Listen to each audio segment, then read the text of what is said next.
Boa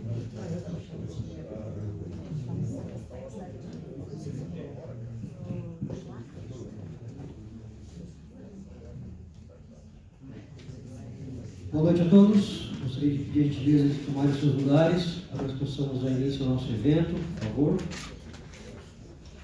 Muito bem, meu nome é Gil Marvaz, atual presidente da Associação Empresarial de São Bento do Sul. Em nome da entidade, gostaria de agradecer a presença de cada um dos senhores. Sejam muito bem-vindos a mais uma edição dos Diálogos Institucionais, evento esse já consolidado pela nossa associação, que traz personalidades de diversos setores, que trazem aqui assuntos relevantes para a nossa comunidade empresarial e para a nossa comunidade geral, de forma como um todo. Gostaria de agradecer a presença especial do prefeito municipal, senhor Antônio Tomazini, escrita André Tomarini, secretário municipal também, muito obrigado pela presença. Gostaria de agradecer também a presença do secretário estadual de Indústria, Comércio e Serviços, o senhor Silvio Dreyfus, seja muito bem-vindo. E também gostaria de agradecer a presença especial de Marcelo Fesch, nosso amigo que vai fazer, responsável pelos trabalhos na noite de hoje. Então, eu desejo realmente um ótimo trabalho. Pedir só a gentileza para ele também, de passar alguns minutinhos a palavra para o senhor Silvio, aproveitando que ele está aqui também. Raramente nós temos a oportunidade de dois secretários estaduais em São Bento do Sul, então temos que aproveitar ao máximo a presença deles e enchê-los de perguntas, por favor. Eu gostaria só de antes passar a palavra para o Marcelo, destacar mais dois eventos que nós temos esse mês. Excepcionalmente, no mês de setembro, nós temos mais dois diálogos institucionais em função de agenda e disponibilidade. O próximo é no dia 25 de setembro, aqui na Associação Empresarial de São Bento do Sul, às 17h30, com o senhor Carlos Alberto Chiodini, deputado federal. E também no dia 28 de setembro, aí no Hotel Lefel, da outra associação, no Hotel Lefel, às 19 horas, com o Fernando Amorim, presidente do Cresci. Ok? Marcelo, seja muito bem-vindo. Eu passo a palavra. Enfim, obrigado. Bom, boa noite a todos. Eu queria primeiro chamar o nosso secretário Silvio Dreyfus, meu anfitrião, pelo menos aqui da noite, para chamar o secretário. Marcelo, obrigado pela gentileza. Meu boa noite a todos e a todas, cumprimentando nosso presidente Gilmar, da Associação Empresarial, cumprimentando o prefeito Antônio Joaquim Tomazini Filho, demais autoridades, o André, que representa aqui a área da nossa economia do Planalto Norte, mais especial de São Bento do Sul, e o meu colega secretário Marcelo Fetti, da Ciência, Tecnologia e Inovação. Não vou me aprofundar muito, Marcelo, na apresentação, porque tu vai fazer uma apresentação, então depois eu posso complementar alguma coisa que acho interessante. Mas nós temos uma missão, tanto o Marcelo quanto eu, determinada pelo governador, de fazer com que a nossa economia catarinense ela venha a cada vez mais se tornar mais competitiva. E uma vamos dizer assim, das ferramentas é a inovação, que ele tem falado todos os dias, e por conta disso o Marcelo é o nosso secretário, tem percorrido grande parte do Estado, principalmente na indústria, né, que é a indústria, vamos dizer assim, a engrenagem que faz com que outras atividades possam ser geradas e, ao mesmo tempo, oportunidades. Então, ele tem já agora um período que está nessa secretaria que foi criada. Como eu estou também numa secretaria que é nova, que foi criada, que é a Indústria, Comércio e Serviços. Quero dizer para vocês que estamos muito satisfeitos com o trabalho realizado. Tem muita coisa para fazer, tem muito desafio ainda, alguns setores com alguma dificuldade, outros crescendo. A procura por Santa Catarina em investimentos tem sido semanal, de empresas do próprio Estado, de outros estados e também empresas de outros países que estão, enfim, prospectando Santa Catarina. E o patrimônio maior que nós temos em Santa Catarina, dito por essas empresas e empresários que convivem, é o nosso patrimônio maior das pessoas. Isso tem sido um fator que tem diferenciado. Tanto é que inauguramos lá em São Lourenço do Oeste uma empresa multinacional americana, lá em Chapecó uma multinacional alemã, uma fazendo alimentos para seres humanos, outra alimentos para animais. Estamos acertando mais uma empresa indiana que está se instalando aqui no Planalto Norte, mais precisamente no meio oeste, Eu não vou me estender nisso, porque senão eu vou roubar muito tempo do Marcelo. Mas nós temos muitos programas que o Marcelo vai apresentar aqui, que fizemos uma alteração no PRODEC, que ele é específico da indústria. Vai ser uma inovação, porque muitos produtos que estão sendo incluídos, já estão incluídos no FINEP e outros, que não faziam parte do PRODEC catarinense, aumentamos os valores, fizemos uma alteração que vai beneficiar a indústria que vai trabalhar com 4.0, a indústria que vai trabalhar com economia circular e ESG, ou seja, administração corporativa. E assim como temos o ProEmprego, que temos na frente aí para a micro e pequena empresa, o ProMemo, que vai ser, espero que até o final do ano poder. Ainda está no forno, no Federação da Lei. Então, dito isso, obrigado pela presença de todos. Amanhã vamos tratar tecnicamente e juridicamente lá do Centro de Inovação, né, André? Para ver se nós conseguimos finalizar, pelo menos, essa parte agora, para poder concluir daí com novos recursos. E depois é o Marcelo que vai gerenciar com você. Não, é André. Pode se preparar. Contigo, Marcelo. Obrigado, secretário. Bom, boa noite, pessoal. Obrigado, presidente, pela oportunidade, pelo convite de nos trazer aqui. Queria agradecer a presença do prefeito Tomazini, André Tamanini, pela organização e também por ter mobilizado aí boa parte dos empresários aqui. Para mim é uma satisfação muito grande estar aqui. Queria agradecer o meu colega, amigo, secretário Silvio Dreve, que tem nos ajudado, nos orientado muito com a sua experiência, com a sua vivência. Mas a gente tem um trabalho que o governador Jorginho passou para a gente de criar um novo programa de desenvolvimento do Estado de Santa Catarina. E o governador ele tem uma crença de que, para que a gente possa realmente montar um programa que possa impactar de verdade a sociedade, que possa realmente contribuir para que a gente possa ter um novo ciclo de desenvolvimento para o Estado, a gente precisa estar constantemente dialogando com o setor produtivo, com a sociedade, de um modo geral, porque é quem sabe onde aperta o calo. Então a gente tem feito com bastante frequência, eu, o secretário Silvio, o secretário Cleverson, por vezes os três juntos, por vezes dois dos três, por vezes cada um separados, mas constantemente mantido esse diálogo a bem de colhermos contribuições para o aprimoramento desses programas,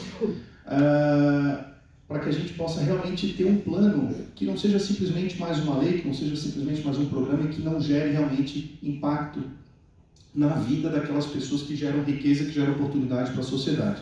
Então, isso é muito do que a gente vem fazer aqui em São Bento do Sul, dialogar, colher contribuições, receber críticas, para aprimorar aquilo que é uma versão 1.0 do que a gente está propondo, cada um nas suas áreas, mas sempre sob orientação do governador Jorginho, fazendo essa cola para que os programas possam se complementar, as secretarias possam atuar conjuntamente e a gente possa construir um novo marco para o estado de Santa Catarina. O governador tem muito essa visão de que a gente precisa plantar hoje alguma coisa que provavelmente nós não vamos colher enquanto administração pública.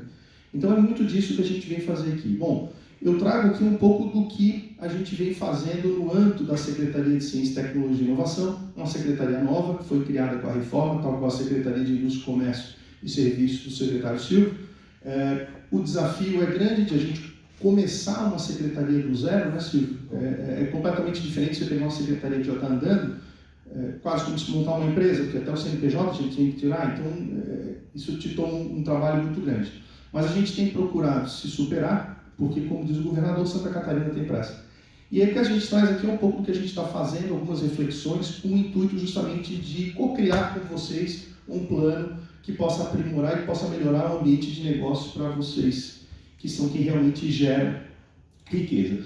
Então, assim, eu vou tratar de maneira muito rapidamente de 6 pontos, né, que são o que eu trouxe aqui para a gente fazer essa reflexão. A começar pelo diagnóstico do setor de Santa Catarina. Antes eu queria apresentar para vocês um pouco sobre a Secretaria de Ciência, Tecnologia e Inovação. A Secretaria foi criada basicamente com 2 funções, conforme a orientação do governador. De um lado, a criação de políticas públicas voltadas ao fomento do desenvolvimento econômico a partir da inovação.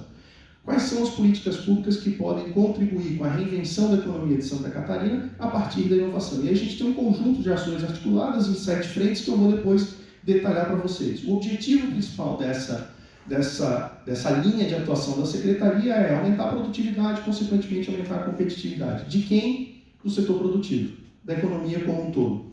De outro lado, a secretaria consumindo o governo consumindo essas tecnologias, essas inovações, para a melhoria do ambiente de negócio, para a melhoria da prestação de serviço para a sociedade. O Estado, ele é 40% do PIB. Quando eu digo Estado, eu digo União, Estados e municípios nas 3 esferas de poder. O Estado emprega 20% das pessoas e paga 30% dos salários. Só as compras públicas são 12% do PIB.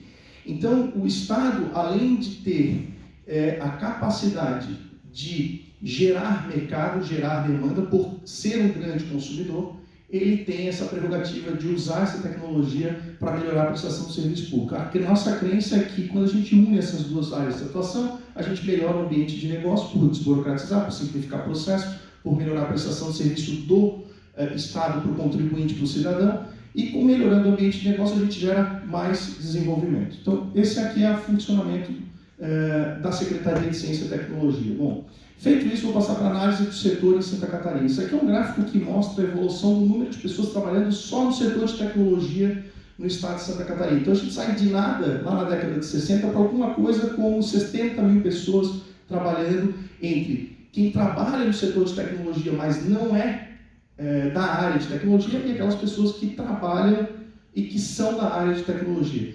Aqui não estão incluídas aquelas pessoas que estão nos setores que a gente chama de tradicionais da economia, mas que atuam com tecnologia. Por exemplo, se você for na VEG, hoje a VEG tem 900 pessoas trabalhando no setor com formação em tecnologia. E nenhuma dessas 900 pessoas estão aqui. Se você for na linha Círculo, hoje em Gaspar, ele tem 200 pessoas que trabalham no setor de tecnologia. Essas não estão aqui. Então, o universo de pessoas que trabalham no setor de tecnologia, ele é maior do que esse número que tem aqui. Mas esse número, isoladamente, já gera uma massa salarial de 3 bilhões de reais. Por quê?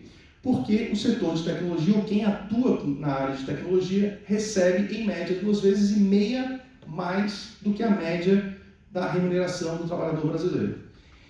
Esse aqui é um outro gráfico que mostra o crescimento do número de empresas que atuam no setor de tecnologia. Então, mais uma vez, a gente sai de nada no final da década de 60 e início da década de 70 para alguma coisa como 17 mil empresas atuando no setor de tecnologia. Essas empresas faturam juntas 20 bilhões de reais e representam hoje algo em torno de 6,5% do PIB de Santa Catarina. Então, o setor de tecnologia, ademais de ser um setor transversal, na vida de todos nós tem tecnologia, independente do segmento de atuação, ele é um setor que, analisado isoladamente, ele corresponde a 6% do PIB e gera um faturamento muito importante para o estado de Santa Catarina. Aí eu trago aqui alguns insights que serviram para a gente fazer essa construção desse programa que a gente vai apresentar para vocês, que é o Santa Catarina Inovadora. Então, assim, esse aqui é um gráfico que mostra a evolução da renda média global ao longo dos anos, né? Então, vejam que do ano 500 até o ano 1780, a renda média saiu de $440, mais ou menos, para alguma coisa como $605, ou seja, ele aumentou 50% em 1.280 anos. Quando a gente sai de 1780 para 1850, ele já aumentou 10% num universo ali muito pequenininho de 100 anos. Mas aí quando sai de 1850 para 2000, ele sobe de 660 para 2.000, ou seja, ele multiplica por 3 a renda média da população. E quando ele sai do ano 2000 para o ano 2015, ele multiplica por 5. Ou seja, em 15 anos, a renda média da população ela cresceu 5 vezes, coisa que não aconteceu nos 1.500 anos anteriores. E aí a gente procurou tentar entender o que fez com que isso acontecesse ao longo da história da humanidade. Então, o primeiro grande fator de crescimento da renda média foi a descoberta do vapor. Segundo, a eletricidade. Terceiro, a computação. E, por último, a inovação, o conhecimento e inovação. Ou seja, hoje, considerando como critério a renda média da população, o que gera riqueza efetivamente é uma economia intensiva em conhecimento e inovação. Isso não significa que os setores tradicionais não são tão importantes quanto, porque ali é um celeiro importante de geração de conhecimento e inovação. O que vai acontecer é que a gente precisa mudar os nossos modelos de negócio, inovar independente dos nossos segmentos.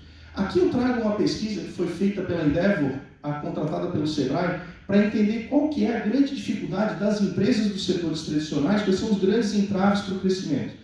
E aí vocês vejam que a gente tem aqui alguns pontos, né? O ambiente regulatório é um ponto deles, o acesso à capital, a mão de obra qualificada e a legislação das cidades.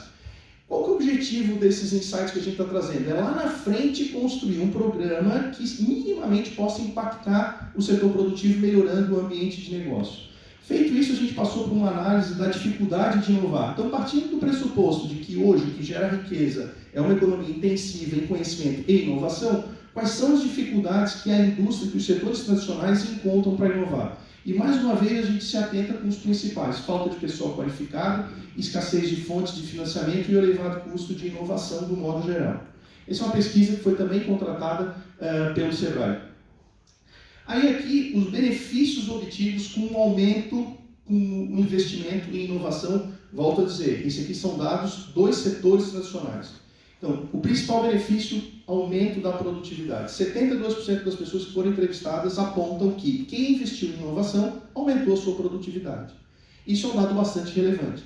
Eu trago para vocês um dado da VEG. A VEG, por exemplo, ela investiu no último ano 570 milhões de reais em pesquisa, desenvolvimento e inovação. E ela faturou 30 bilhões de reais.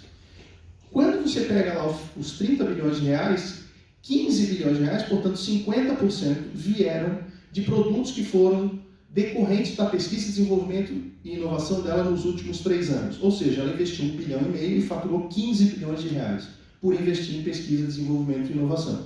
Então, ela certamente está aqui dentro desses 72% que aumentou a sua competitividade, aumentou a sua produtividade por investir em pesquisa, desenvolvimento e inovação.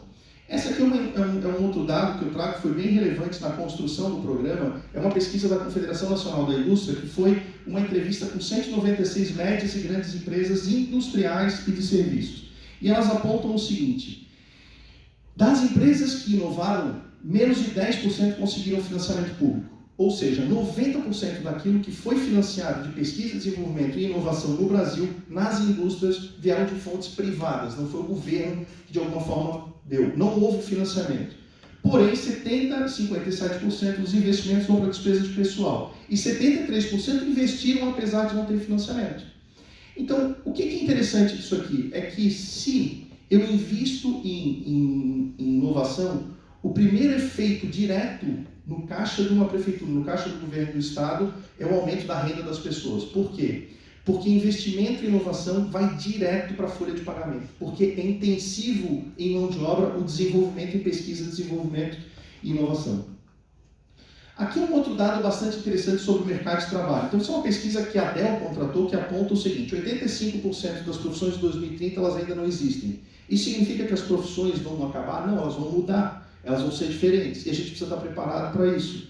O Yuval Harari, que é um israelense que eu particularmente acho ele genial, ele aponta, por exemplo, que o enfermeiro vai ter uma vida mais longa que o médico, a inteligência artificial primeiro termina com o médico e depois termina com o enfermeiro. Prefeito, isso é importante o senhor dar uma... o senhor dar uma analisada nisso aí. Ele tem que trabalhar com a inteligência artificial, senão vai sobrar só os enfermeiros na sua clínica e no hospital.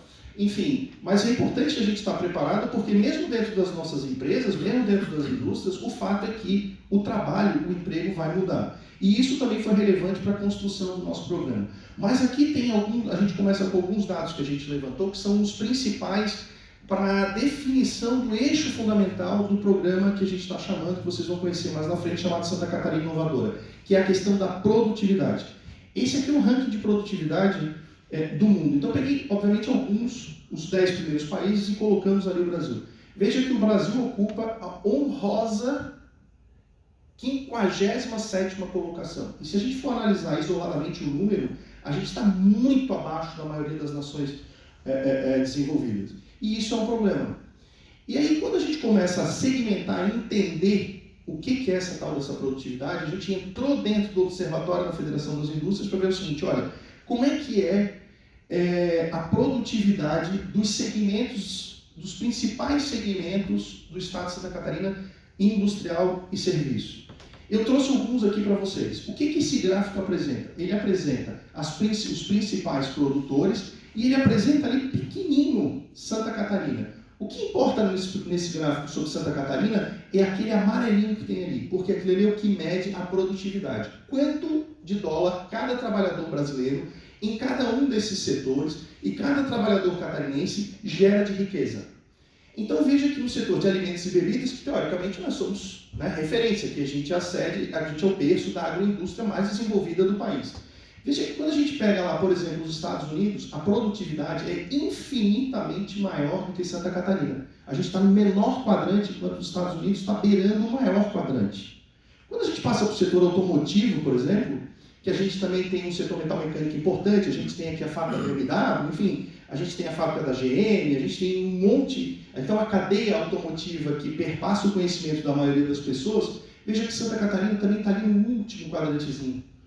Quando a gente chega no setor de papel e celulose, Santa Catarina, que é sede da Klabin, da Rigesa, um monte de empresa que atua nesse setor, empresa competitiva a nível mundial. Mas a produtividade, mais uma vez, embaixo do primeiro quadrante. Quando a gente pega lá o Canadá, quando a gente pega os Estados Unidos, quando a gente pega mesmo a China, a gente está sempre no quadrante menor.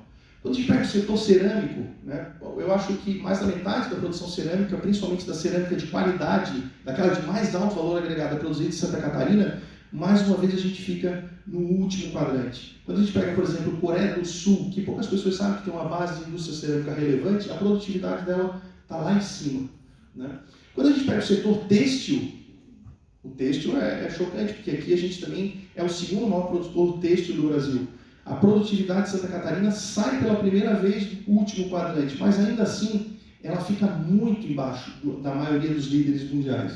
Quando vem só com calçadista, a mesma coisa. E aí aqui tem um dado muito importante, que é o setor de equipamentos elétricos. Aqui onde está a WEG. Né? Então veja o seguinte, a WEG é a segunda maior produtora de motores elétricos do planeta. É uma gigante que produziu 30 bilhões de faturamento, uns 5, 6 bilhões de lucro e 29 bilionários. Quem leu a Forbes na última, 29 bilionários são vinculados à WEG. Então, teoricamente, aqui a gente deveria estar bem colocado. A gente segue no último quadrante. E aí, quando a gente compara com a Suíça, que tem uma produção muito parecida com a do Brasil, a gente tem que dizer, cara, como pode a Suíça, que compra motor elétrico do Brasil, ter uma produtividade infinitamente maior? E a discussão aqui a conclusão aqui é nível tecnológico. O nível tecnológico dos setores, de um modo geral, de todos esses que eu mostrei para vocês, é que faz com que exista esse gap que, apesar de nós sermos grandes produtores, a nossa produtividade é infinitamente menor. Ou seja, eu preciso que o homem trabalhe muito mais, porque eu não coloco o conhecimento e a inovação para trabalhar para mim, eu preciso muito mais de esforço do homem para gerar a mesma riqueza que gera, por exemplo, a Suíça produzindo material e equipamentos elétricos, que é um dos grandes itens, se não me falha a memória, é o terceiro item da pauta de exportação de Santa Catarina, e que a gente tem uma referência global que é a WEG. Bom, então isso tudo foi considerado quando a gente resolveu construir, aí, de posse dessas informações, construir um programa que, dentro desse viés de inovação como um dos pilares de reinvenção da economia, a gente começou a colocar isso dentro do papel. E aí a gente partiu para um benchmark. Assim, cara, o que a gente tem de referência no mundo que poderia nos orientar, né? Então nós estudamos Coreia do Sul, estudamos o Vale do Silício, por óbvio, a gente estudou a Finlândia, a gente estudou China, então a gente estudou todas as referências para ver qual daquelas que algumas são mais impactantes. Por exemplo, se a gente pega o Vale do Silício, todo mundo sabe do Vale do Silício, o impacto disso na economia global, o tanto que gera de riqueza. Se a gente pegar, por exemplo, o valor de mercado da Apple e da Microsoft, só as duas empresas dá mais que o PIB do Brasil. Mas talvez esse não seja o benchmark mais adequado para Santa Catarina. Feito esses estudos, nós chegamos à conclusão que é o seguinte, que o benchmark que mais se enquadra a Santa Catarina é Israel. E a gente começou a elencar quais são os pontos que justificam essa nossa crença. Né? Eu não vou apresentar todos para vocês, mas eu vou apresentar 3 que eu acho que são bastante relevantes, principalmente para a nossa conversa aqui. O primeiro é a questão da imigração. Quando você pega como é que foi formado o Estado de Israel, você tem lá 60 culturas convivendo dentro de um espaço territorial muito pequeno. Israel tem em torno de 7, 8 milhões de habitantes, um pouco parecido com o que tem em Santa Catarina. Quando você pega em Santa Catarina, talvez nenhum outro estado seja tão miscigenado quanto Santa Catarina. Aqui a gente tem alemão, a gente tem italiano, a gente tem português, a gente tem polonês, a gente tem tirolês, a gente tem japonês, enfim, a gente tem um conjunto de culturas diferentes que forjaram a Santa Catarina que a gente vive hoje. Eles contribuíram, cada um da sua modo, para o desenvolvimento que faz com que Santa Catarina seja hoje o estado mais desenvolvido do Brasil. O segundo ponto que eu acho que tem muita coincidência com Israel, que justifica nós nos inspirarmos em Israel para criarmos um programa de desenvolvimento para Santa Catarina a partir da inovação, é a questão da escassez. Israel, por óbvio, é um país escasso de recurso natural, era um país que não tinha ninguém morava lá, então ele foi um país criado há pouco mais de 60 anos atrás. Santa Catarina também, guardadas a realidade, guardadas as suas proporções, também é um estado escasso. Vou dizer para vocês, nós não temos grandes áreas agricultáveis, nós não temos reserva de petróleo, nós não temos grandes áreas minerais, a não ser um pouco de carvão aqui em Criciúma. Nós somos um estado que tem enchente, tem seca, tem furacão, tem ciclone. Nenhum outro estado tem tudo isso. E nós temos uma coisa que talvez seja uma das grandes, não a maior escassez do nosso estado. Nós somos, como repete sempre o governador Jorginho, o estado que mais paga imposto e que menos recebe dinheiro de volta. De cada 10 que a gente manda, nós recebemos 1 de volta. Tem estado que de cada 10 recebe 25. Então, isso tudo somado faz com que nós, cada um de nós, cada um dos empresários de Santa Catarina precisou, ao longo da história, ser empreendedor, resiliente e inovador. E isso certamente é uma referência e uma coincidência muito grande com as pessoas que foram construir o Estado de Israel.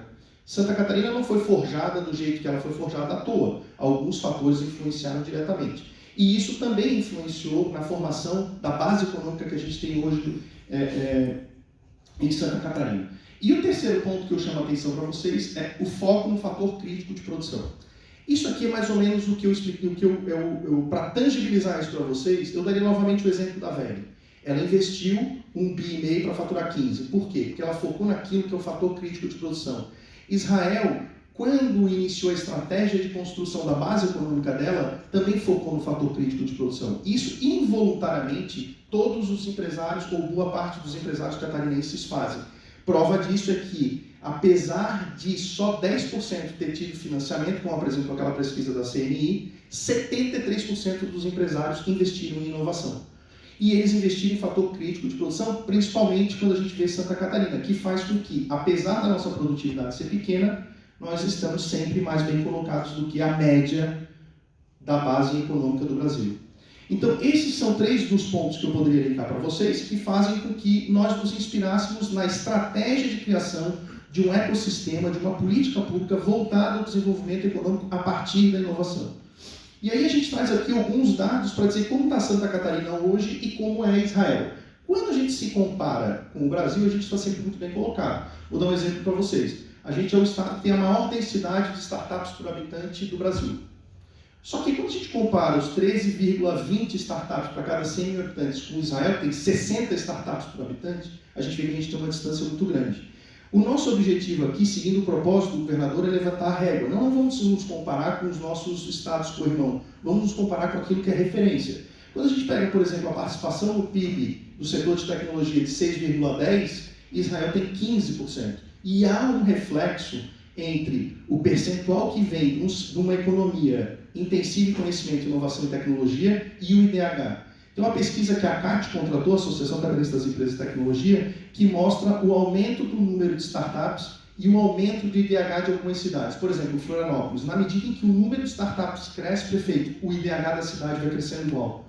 Por quê? Porque como aquilo gera muita riqueza, aquilo distribui muita riqueza. Isso faz com que a qualidade de vida das pessoas, no modo geral, também aumente. Bom, feito toda essa análise dos insights, uma análise do setor como um todo, do nosso benchmark, da necessidade que a gente tem de aumentar a produtividade, consequentemente competitividade, a gente montou uma fórmula, né? Essa fórmula, quando você compara ela com as outras estratégias bem-sucedidas ao longo do mundo de desenvolvimento de um ecossistema, ela sempre traz esses elementos. Então, para formar um estado intensivo em inovação, eu preciso trabalhar com conhecimento, ambiente, pessoas, infraestrutura e capital. Esses são os pontos básicos mínimos para a gente ter uma política bem-sucedida de desenvolvimento econômico a partir da inovação. E aí a gente criou o programa, a gente sintetizou isso tudo a várias mãos, num programa que o governador chamou de Santa Catarina Inovadora. Esse Santa Catarina Inovadora, ele tem um pilar fundamental, a partir das experiências e a partir da necessidade de aumento de produtividade e da competitividade, que é colocar o setor produtivo, cada um de vocês, no centro da estratégia. E o que isso significa na prática? Que todas as ações do Estado, todo o arsenal disponível para o Estado, vai fazer sentido na medida em que eu puder incentivar o setor produtivo a investir mais, a co-investir junto com o Estado em ciência e tecnologia, mas principalmente em pesquisa, desenvolvimento e inovação. Vou tentar dar um exemplo para vocês. Imagina, como colocou o secretário Silvio aqui, o PRODEC.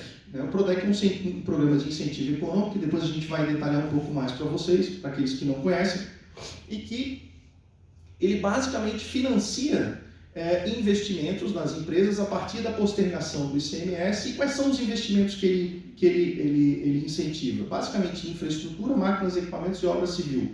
Mas ele não financia, por exemplo, se a VEG quiser investir os 500 milhões que a VEG investiu em pesquisa, desenvolvimento e inovação.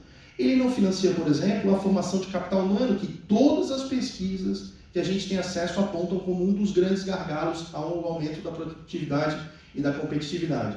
Então, assim, todos esses programas de incentivo, eles vão ser canalizados de uma forma ou de outra para que a empresa tenha incentivo para investir na contratação de startups, que é o que a gente chama de inovação aberta, na formação de capital humano, no desenvolvimento da formação de cursos e de formação de pessoas, nas pesquisas aplicadas àqueles fatores críticos de produção, enfim, um alinhamento que passa necessariamente pelo foco no setor produtivo dentro do centro dessa estratégia.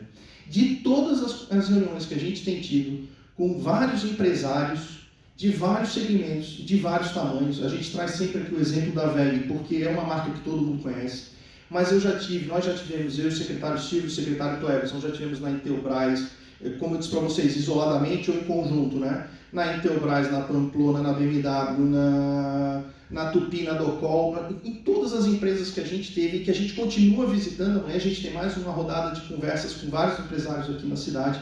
Todos eles respondem a mesma coisa. Eu investi em inovação, mas eu não tive nenhum incentivo do Estado para isso. Nenhum incentivo do Estado. E aí quando você pergunta para eles, se você tivesse algum incentivo, você aumentaria o seu investimento? Sim, com certeza. O problema é que hoje eu investo tudo do meu bolso. E quando a gente fala do meu bolso, não significa simplesmente a questão do financiamento. É o meu capital humano, é o meu capital intelectual, é tudo aquilo que eu estou colocando de esforço e que hoje eu não tenho nenhum tipo de incentivo por parte do governo. E a ideia é que a gente crie esses sistemas dinâmicos em cada uma das regiões, customizada para a realidade do setor econômico, para a base econômica de cada uma dessas regiões. Então, assim, quando a gente vem aqui em São Bento do Sul, a gente vai adaptar isso a partir da realidade econômica do município e da região de São Bento do Sul. Quando eu vou a Lages, eu tenho uma outra realidade econômica. Quando eu vou a Chapecó, eu tenho outra realidade econômica. Mas em cada uma dessas eu consigo trazer o setor produtivo para o centro da estratégia e criar condições para que ele possa, junto com o Estado, co-investir em ciência e tecnologia, mas principalmente em inovação. Bom, de base disso tudo que a gente colocou, a gente montou um programa com 7, tendo o setor produtivo no centro da estratégia, a gente montou um programa com 7 pilares de atuação, 7 frentes de atuação, que começam na questão dos ambientes de inovação e passam pela questão da infraestrutura, dos projetos que a gente chama de estruturantes, na atração de investimentos, como o secretário Silvio tem feito diuturnamente, a formação de capital humano, a revisão do ambiente legal, que também a gente vai apresentar aqui para vocês, e na questão do financiamento.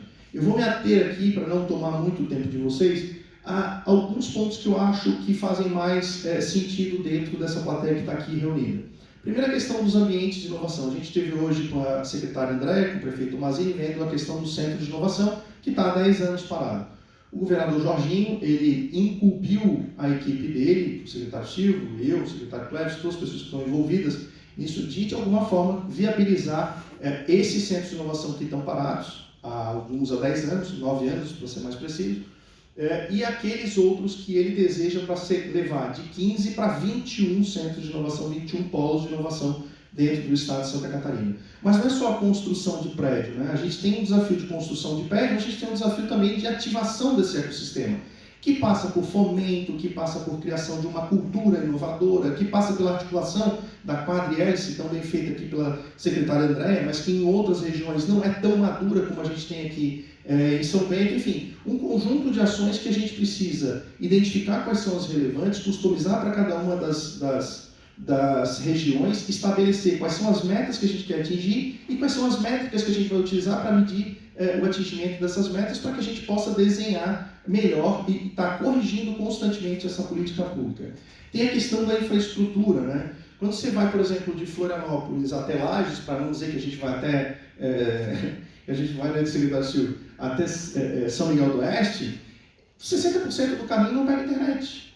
Então, como que eu vou levar desenvolvimento, principalmente para as áreas rurais? O governador encomendou para a equipe dele, para nós todos aqui, 2 desafios. Primeiro, nós temos que levar a internet para o produtor rural.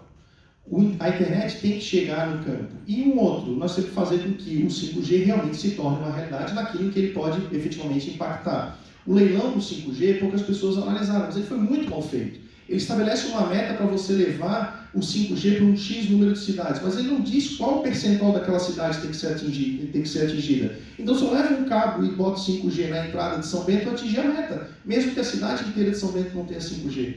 Então, a gente tem um desafio aqui de construir uma solução para que, se não toda a cidade possa ter 5G, mas que a gente possa colocar dentro das empresas, para que elas possam utilizar isso no que a gente chama de indústria 4.0, dentro das escolas, para que as escolas possam se valer dos benefícios do 5G, dentro dos hospitais. A gente tem casos que a gente estudou para a concepção desse programa aqui, em que as pessoas estão sendo operadas no interior do Amazonas, a partir do Hospital das Clínicas de São Paulo, criando redes privativas de 5G. Então, isso faz parte dessa necessidade de infraestrutura. Aqui a gente perpassa a questão das rodovias, tão importante para o aumento da competitividade, mas focando na questão do conhecimento, da inovação, que é fundamental também como vetor de desenvolvimento, o nosso foco aqui muito é essa questão de infraestrutura.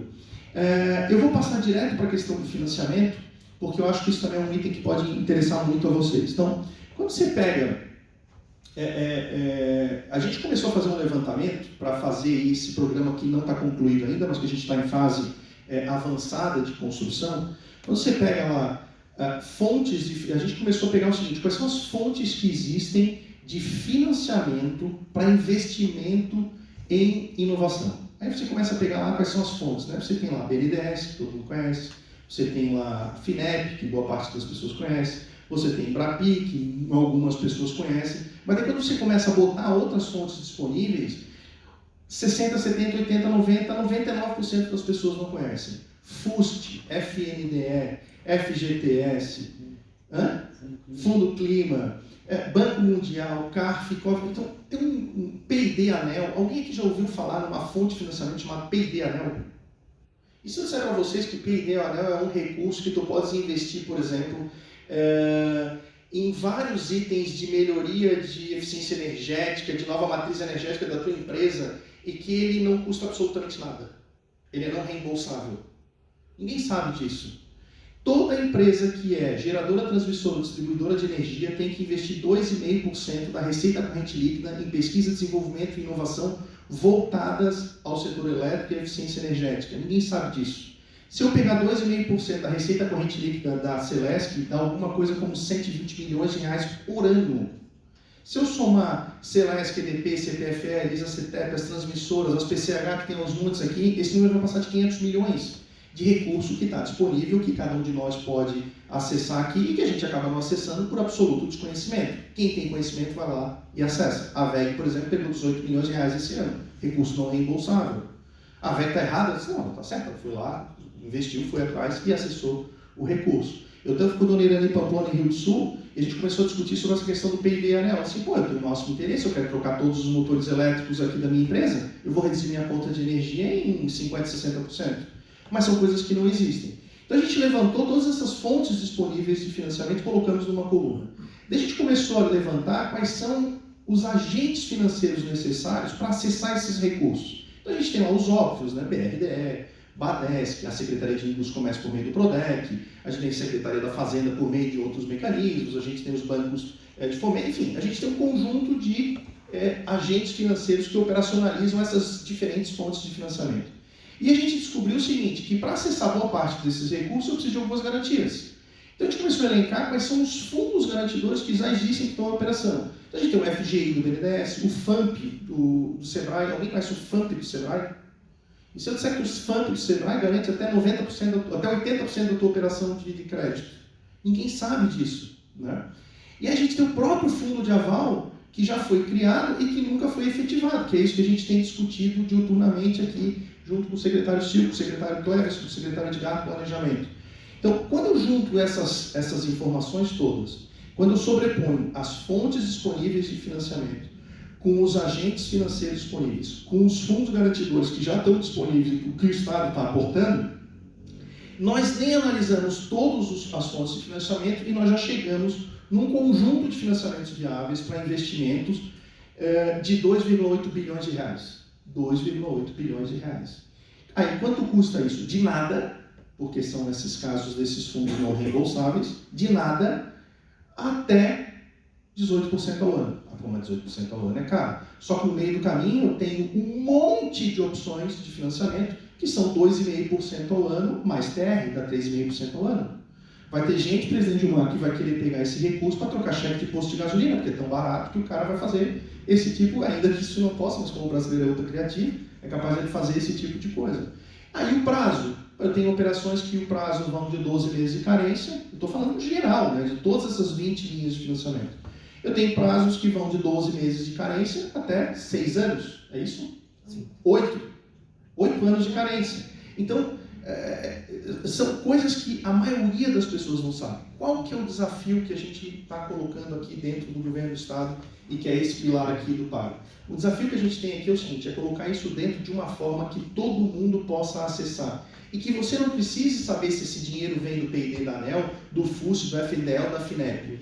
Qual é o item que tu quer financiar dentro da tua estratégia de crescimento e de desenvolvimento da tua empresa?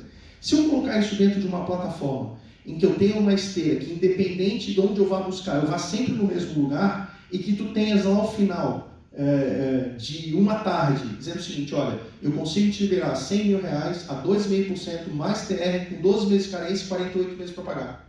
Assina o contrato aqui, começa o processo de enquadramento dentro dos trâmites. É isso que a gente está procurando fazer dentro desse programa que por hora a gente está chamando de PAI, Plataforma de Aceleração da Inovação, para que as pessoas possam realmente ter acesso a todas essas informações no mundo local. Porque isso tudo que a gente está falando aqui para vocês já existe, eu não estou inventando nada. No máximo, nós estamos colocando em prática o Fundo de Aval do Estado, que já foi criado, mas que nunca foi efetivado, que é a base do PRONAMP que o secretário Silvio colocou aqui para vocês. Então esse é um ponto que a gente vem trabalhando e que o governador vai começar a fazer as entregas dessa plataforma a partir do PRONAMP. Mas como eu coloquei para vocês, tem um conjunto enorme de outras fontes de financiamento e que todos vocês podem acessar e que eu diria assim, sem muito medo de errar, que 90% das pessoas não acessam por absoluto desconhecimento. E isso não é só para a VEG, isso é para qualquer empresa. Tem operação ali que a gente viabiliza com 20, 30, 40 mil reais. Às vezes é até mais fácil de acessar. Então, isso tudo a gente está tentando colocar dentro desse programa para disponibilizar para vocês, para todo o setor produtivo, no menor espaço de tempo possível. Por último, eu vou passar para a questão do ambiente legal, né? Quando a gente pega hoje todos os incentivos que os estados possuem, é aquilo que eu falei para vocês, eles não servem, eles não fomentam o investimento em inovação do modo geral. Não tem nada que incentive pesquisa, desenvolvimento e inovação aplicada ao aumento da produtividade e da competitividade.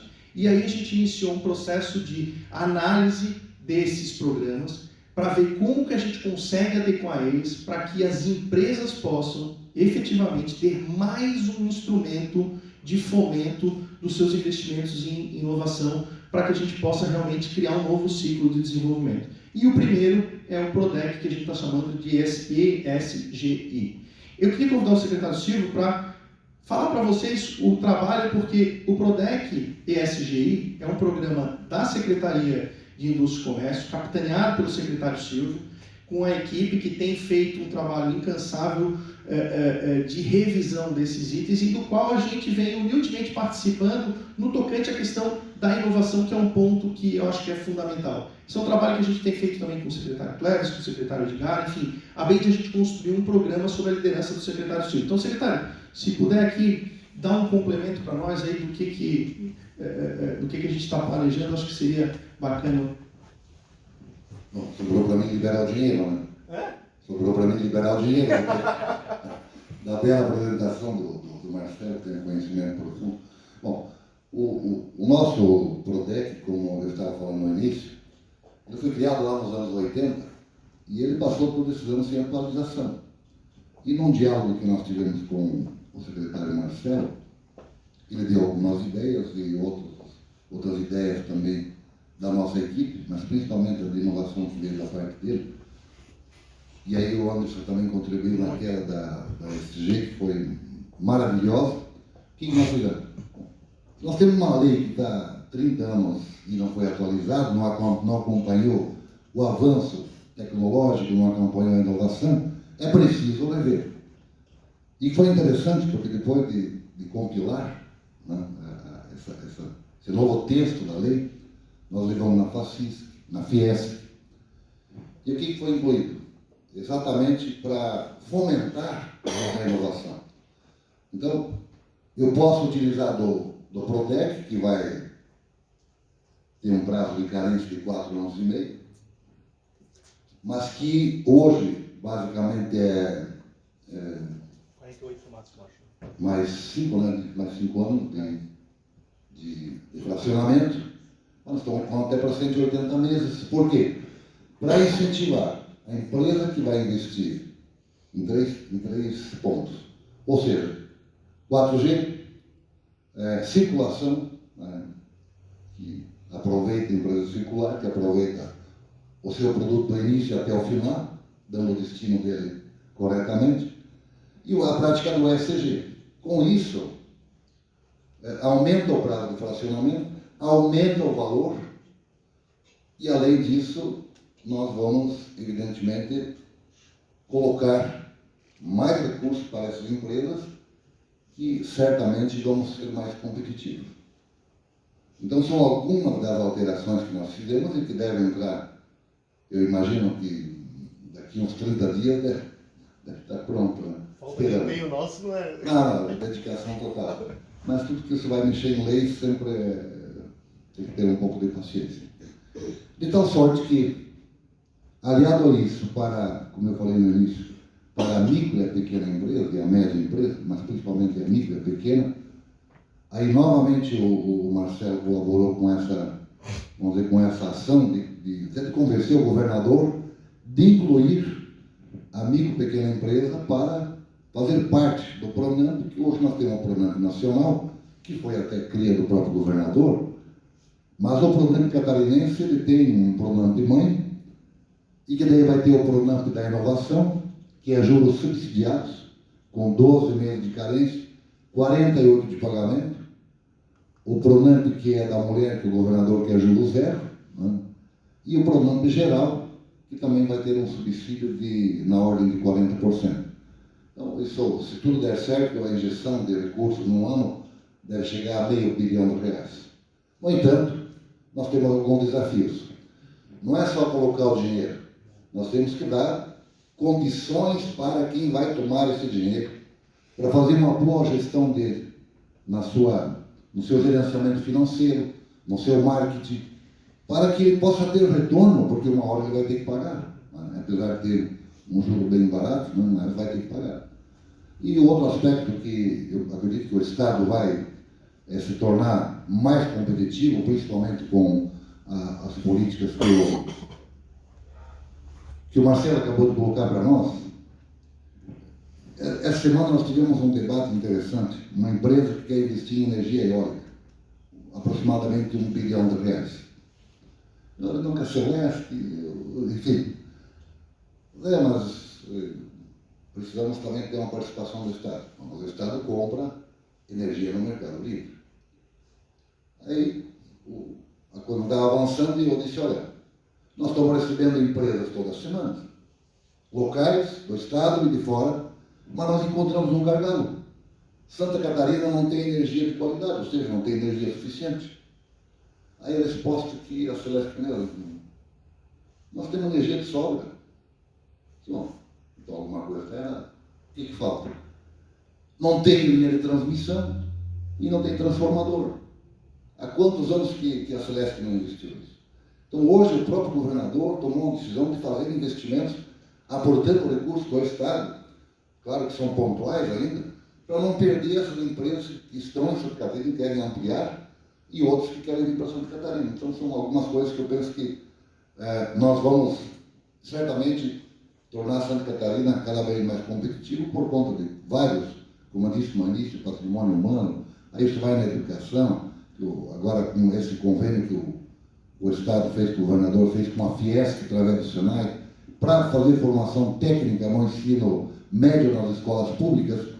É lógico que isso é de médio e longo prazo, mas isso vai trazer um retorno para nós catarinenses. Eu vou parar de falar, porque senão eles não vão ter uma pergunta. Está acabando. Tá bom, então seria esse aí, Marcelo. Posso falar do problema? Eu só botei aí que estava falando, eu botei. Obrigado, secretário. Mas assim, só para encerrar, né? A gente tem um desafio muito grande, né? E a gente tem algumas metas, né? Eu encerro minha apresentação passando aqui para vocês algumas das metas. O CLP, o Centro de Liderança Pública, ele tem um ranking dos estados mais inovadores. E hoje a gente já esteve em segundo e hoje a gente está em quarto. Então a nossa meta é fazer com que nesse conjunto de ações a gente volte a ser o primeiro. O número de startups por habitante é uma coisa que a gente vem perseguindo enquanto Secretaria de Ciência e Tecnologia, por entender que existe sempre uma correlação entre o nível de desenvolvimento e o número de startups existentes, né? E por fim a receita por colaborador, que aqui mostra um pouco do aumento da produtividade, né? Então cada colaborador consegue gerar mais riqueza na medida em que eu aumento a maturidade, não só do meu ecossistema, mas como eu aumento, eu torno a minha economia mais produtiva e mais competitiva. Bom, eu encerro minha apresentação, mais uma vez agradecendo imensamente a oportunidade de estar aqui, presidente, Andréia, prefeito, todos os envolvidos aqui nessa reunião. Fico à disposição para qualquer dúvidas, críticas e sugestões, reafirmando só o propósito da nossa equipe de governo, do governador Jorginho, de estar dialogando sempre com o setor produtivo, a bem de Santa Catarina, a bem de construir um programa que realmente possa impactar o nosso Estado, impactar na melhoria do ambiente de negócios, cujo resultado será o aumento da produtividade e, consequentemente, o aumento da competitividade da nossa base econômica hoje aqui instalada. E para isso a gente conta muito com vocês, não só para essa construção, mas para que a gente possa divulgar essas iniciativas, para que a gente não caia sempre nessa de estar perguntando se as pessoas conhecem determinado programa e a pessoa não sabe, se sabe que tem um recurso e as pessoas não sabem, e isso é 90% das reuniões que a gente faz. Os empresários, no modo geral, eles desconhecem o que já existe de ação, e o receio que a gente tem é que as mudanças também fiquem desconhecidas. Então a gente conta muito com vocês para a construção e para a divulgação dessas iniciativas do Governo do Estado. Eu fico à disposição e mais uma vez agradeço aí a oportunidade. Obrigado, presidente. Obrigado, Marcelo. Obrigado, Silvio, também. Gostaria de abrir espaço agora para que todos possam participar, querem colaborar com alguma pergunta, algum questionamento. Pode ficar bem à vontade. Alguém tem alguma dúvida? Não? Tudo certo? Tudo claro? Milton, por favor. Boa noite, Marcelo. Marcelo, eu sou contador, trabalho no escritório já há 40 anos. E nessa contabilidade se formou, ou seja, várias empresas hoje, vamos dizer assim, em São Bento, que colaboram aí com o Estado e, ou seja, com a nação. E dentre de alguns clientes, eu tenho um em especial que inclusive esteve, acho que coisa de um mês atrás, fazendo uma visita lá para o secretário. E na oportunidade o secretário estava em Brasília. E esse meu cliente, ele desenvolveu um equipamento do qual ele tem capacidade de fazer, um robô, uma tecnologia nacional, né, da região, e ele quer conseguir subsídios aí para que o Estado também colabore com ele. Então a pergunta seria, de que procedimentos seria, né, qual o tipo de benefício que ele poderia buscar e como chegar a fazer essa como é que eu posso dizer, esse desenrolar desse procedimento para conseguir esse benefício do Estado? Perfeito. Assim, primeiro, o chegar é o grande desafio, né? Porque a gente tem um monte de iniciativa e as pessoas, do modo geral, elas não sabem como chegar e como acessar. Eu não digo nem o benefício, eu digo até acessar quem possa orientar qual o caminho que ele deve seguir, né?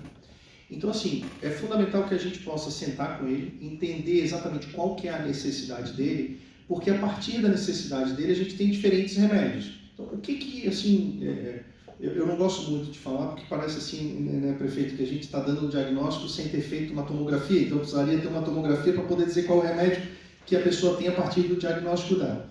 Mas a gente pode, desde estar apoiando com subvenção econômica, por exemplo, a FAPESC, que tem um conjunto de ações que poderiam estar subsidiando, aí depende do estágio de maturidade dele, depende exatamente de qual necessidade que ele tem.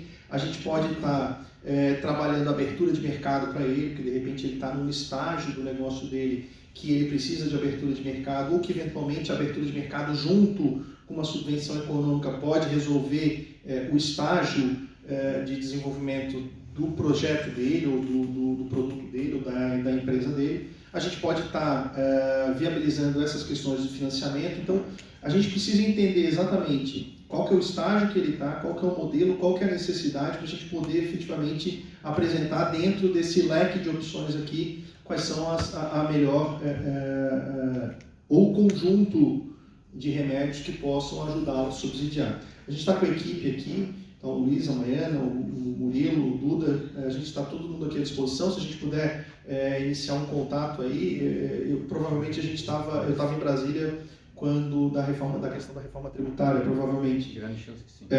Então, assim, mas o nosso dia a dia é atender esse tipo de iniciativa. Nós temos uma vontade muito grande, não mais do que uma vontade, a gente tem uma necessidade muito grande de criar case. Então, tem muita necessidade para cada uma daquelas ações que a gente botou ali, a gente tem um case, pelo menos. Porque esse case tem uma capacidade muito grande de trazer outras iniciativas, de evangelizar as pessoas do que o Estado pode, em conjunto, contribuir para o desenvolvimento.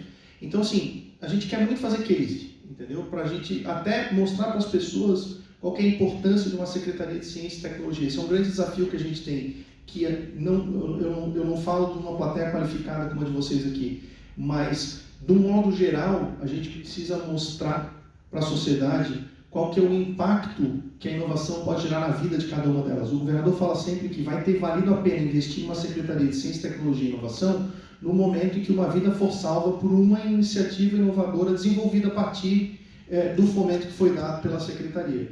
Então a gente quer muito fazer cases. Então a gente está com a equipe aqui, se a gente puder ter uma segunda oportunidade de estar conversando com eles para ver como é que a gente consegue encaixar eles dentro desses programas, ainda que não todos estejam prontos, mas que a gente consiga começar a trabalhar com ele paralelo ao desenvolvimento dessas iniciativas com o objetivo de fazer case.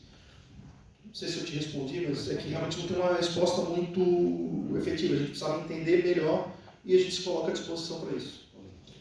Marcelo, aproveitando esse gancho que tu comentou a respeito desse tema, a gente percebe que algumas regiões, algumas cidades, algumas empresas ainda têm uma pequena resistência com relação à inovação.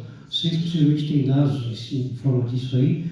Eu gostaria de te ouvir o que tu acha disso e como mudar essa resistência, como quebrar essa resistência nesse tema tão importante que é a inovação das nossas empresas. Embora Santa Catarina esteja bem posicionada em termos de Brasil, né, ainda a gente percebe um pouco essa resistência. Eu acho que é um trabalho de evangelização, sabe, presidente? Eu acho que a gente precisa mostrar cases, a gente precisa mostrar um impacto, a gente precisa divulgar o resultado, de investir em inovação. Eu acho que é um trabalho realmente de evangelização, de falar, de repetir, de levar, de mostrar o impacto, de apresentar para a sociedade, para os empresários a importância disso e principalmente de tangibilizar essa importância para não ficar num discurso vazio, né? Pegar um case como esse e mostrar assim, cara, olha o que saiu do zero e olha o que ele virou num espaço de tempo, quanto de riqueza foi gerada por uma iniciativa inovadora. Eu acho que esse é um desafio. Quando a gente fala em evangelizar, a gente tem desde essa questão cultural, né, de apresentar e de tangibilizar os impactos da inovação, mas a gente tem também o desafio de levar para as pessoas o conhecimento daquilo que o Estado pode fazer. Porque a sociedade, de um modo geral, pensa que o Estado só atrapalha. E a verdade é que, na maioria das vezes, ele atrapalha. Mas o que a gente está tentando aqui é fazer com que ele pare de atrapalhar e que ele possa, de alguma forma, ajudar a sociedade. Mas, assim, objetivamente, eu acho que tem um desafio de a gente evangelizar as pessoas, principalmente os empresários, e levar para eles, de uma maneira muito tangível, o impacto que isso pode gerar no negócio de cada um deles. Obrigado, Marcelo. Posso dar para o secretário aí? Tem uma pergunta? Boa noite, mais uma vez, né, agradecendo a presença, né, de vocês aqui para discutir um assunto que para nós em São Bento do Sul tem sido uma linha mestra da área do desenvolvimento econômico, né, temos seguido basicamente as mesmas pautas, então estamos muito alinhados e espero, né, não é exatamente uma pergunta, né, mas é um pedido que nós possamos, além de toda a estratégia do Centro de Inovação, que está dentro de um dos eixos, né, de trabalho, que sim, nós temos um desafio gigante para cumprir as metas, né, as 10 grandes metas, né, do Centro de Inovação, como um one-stop shop, né, um lugar onde as pessoas vão para se conectar com todos os atores do ecossistema, mas também alinharmos os programas, né, de financiamento, no sentido de potencializar o que o Estado está fazendo, né, alinhado com o que o município pode fazer para fazer essa conexão, dar mais oportunidades para esses empreendedores. Eu também gostaria de te parabenizar pela linguagem, porque muitas vezes, e eu mesma me coloco nessa situação, quando a gente fala em inovação, a gente acaba utilizando uma linguagem um tanto quanto técnica e afugenta um pouquinho as pessoas, achando que falar em inovação e falar em startups é falar em foguete espacial e, né, viagens à Lua. E não é isso. A palavra competitividade é a grande palavra da inovação. Então, acredito que essa linguagem, todo mundo que está aqui nessa sala entende, inclusive, né, prefeito? Exato, por parte de governo. Competitividade não é só uma palavra para o ambiente privado, mas é também para o ambiente público, quando a gente fala em IDH, quando a gente fala em consistência, né, de políticas públicas, nós também temos que olhar por esse lado de indicadores, de metas, de números. Então, acho que essa linguagem está bastante adequada. O senhor gostaria de complementar? Toda pesquisa na educação de competitividade. Boa noite. A Secretaria de Educação, ela vem nesse eixo de inovação. Nós aqui com a secretária Andréia, a gente desenvolve em parceria um investimento nas crianças para daqui 10 a 15 anos. Eu acho que a secretária amanhã vai conhecer um pouco da nossa experiência, eu acredito que inovadora na parte educacional. E esse ano a gente teve nessa competitividade entre os municípios, São Bento do Sul, ele cresceu na área de educação 49 posições. E em Santa Catarina, no desenvolvimento educacional, a gente está em segundo no estado, atrás de Aragua do Sul. Para nós, assim, foi uma surpresa, porque nós iniciamos esse trabalho há 2 anos. E nesse ano a gente teve uma surpresa para a gente se manter nessa colocação. A gente sabe que é competitivo mesmo, mas a gente tem uma experiência bem legal e real para mostrar para o secretário amanhã. Então, acho que amanhã a gente pode conhecer um pouquinho as escolas. Vamos sim, e assim, primeiro quero dizer que discutir inovação com a Andréia é sempre muito prazeroso, muito fácil, porque ela realmente entende e vive política de desenvolvimento econômico pela inovação. É raro a gente encontrar profissionais tão qualificados assim nos municípios para criar políticas públicas. Em relação à educação e o alinhamento ao que a secretária Andréia colocou, sim, a gente acredita que existe muita coisa que não a gente pode fazer junto, mas que a gente deve fazer junto, sob pena de a gente não atingir o impacto máximo positivo, né? A gente conversou detalhadamente sobre a questão dos financiamentos, sobre a questão do Centro de Inovação e sobre a questão da educação. Eu acabei pulando aqui, mas fica um convite para a gente amanhã durante a reunião a gente discutir, porque o SCTEC, que é um programa que a gente está montando, ele é uma jornada de formação de competências técnicas e socioemocionais voltadas à nova economia e voltadas à empregabilidade, né? Porque não adianta a gente ficar fazendo muita qualificação se lá na ponta, quando aquele jovem sair do ensino fundamental, passar para o ensino médio, chegar no mercado de trabalho, não tiver acesso ao mercado de trabalho. Hoje o Estado de Santa Catarina tem uma demanda de pelo menos 10 mil vagas para as pessoas que têm letramento digital, que são aquelas pessoas que atuam no setor de tecnologia, mas não são só aquelas pessoas que atuam nas empresas de tecnologia, né? Então, assim, quanto antes eu iniciar esse processo de letramento, mais fácil, mais barato e mais efetivo é uma política pública. James Heckman foi o Prêmio Nobel de Economia, se não me falha a memória, no ano 2000, e ele justamente estudou e ganhou o Prêmio Nobel de Economia por fazer uma correlação entre o início da formação na mais tenra idade e o resultado que aquilo gera no desenvolvimento econômico de uma nação. E com base nisso, a gente montou essa jornada de formação, que é o SCTEC, e que para nós, Estado, começa no ensino médio, mas que a gente está querendo parcerizar com o município para que haja um alinhamento das iniciativas que o município está fazendo, para que ele, quando saia do município, ele automaticamente continue numa espécie de esteira de formação do Estado, que daí vai deixar de ter ali o ensino fundamental, ele passa para o ensino médio e eu já começo a trabalhar com o jovem aprendiz, com o novo ensino médio, o 5º eixo de formação, a escolha pelo roteiro lá da tecnologia, para que ele possa realmente terminar a formação dele no ensino médio já com uma perspectiva de vida diferente, né, que ele possa acessar. Então, assim, mais do que conhecer amanhã, que vai ser um prazer muito grande, a gente queria realmente já começar a fazer esse alinhamento. A gente tem vários números levantados sobre o potencial que a gente tem dessa parceria de São Bento do Sul com Santa Catarina e encaixar vocês nessa jornada de formação. É um piloto que a gente está querendo fazer para validar o modelo e, eventualmente, no próximo ano, a gente chegar com mais gás aí, envolver outras escolas, mais estudantes, já desde do ensino fundamental. Mas essa é uma crença nossa de que tudo isso que a gente está falando aqui é muito legal, mas se a gente não tiver pessoas com aquela formação das competências técnicas e socioemocionais para esse novo mercado de trabalho, aquelas 85% de profissões que ainda não existem, que a gente não sabe exatamente quais são, nada disso vai ter valido a pena. Eu chamo a atenção de um dado bastante interessante, que obviamente que não é o caso de São Bento, porque São Bento do Sul é uma cidade muito desenvolvida, uma cidade que, para Santa Catarina, é uma cidade grande, é um polo econômico importante, né? Mas quando eu vou conversar com umas cidades menores, eu digo assim, cara, acredite que isso é possível mudar na sua cidade. Eu tive uma reunião com o prefeito de Itá, Itá tem 7 mil habitantes, e ele aposta muito na inovação como política pública, sabe, de desenvolvimento econômico. É uma outra realidade, não é a realidade do município como São Bento, como eu coloquei para vocês. Mas ele se inspira muito, por exemplo, em Luzerna. Cara, Luzerna é uma cidade de 8 mil habitantes, que é a cidade que tem a maior densidade de startup por habitante do Brasil.